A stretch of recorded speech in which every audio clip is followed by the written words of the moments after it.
نیتیں خراب ہو چکی. سب سے پہلی بات یہ ہے کہ اپنے ذہنوں کو مثبت کریں, منفی ذہنوں کو نکال دیں, ذہنوں کو مثبت کریں, ہر ایک کے بارے میں مثبت زاویے کے ساتھ سوچیں.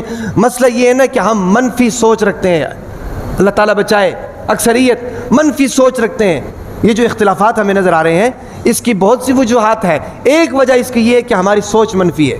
دیکھیں نا جی, میں اور یہ بات کر رہے ہیں, فار ایگزامپل میں اور حضرت بات کر رہے ہیں کوئی بات, اگر ان کی سوچ منفی ہے اور میری بھی سوچ منفی ہے, میں چاہے جتنی مرضی صحیح بات کروں یہ سننے کے لیے تیار نہیں ہوں گے. ان کو سمجھ بھی آ رہی ہوگی صحیح بات ہے لیکن پھر بھی ایکسیپٹ نہیں کریں گے. یہ اگر صحیح بات کریں تو میں سننے کے لیے تیار نہیں ہوں گا, اگر سنوں گا بھی تو ایکسیپٹ نہیں کروں گا چاہے وہ سچ ہی کیوں نہ. کیوں؟ سوچ منفی ہے.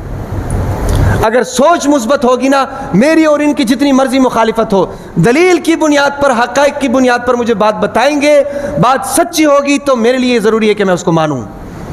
یہ ہے مثبت سوچ.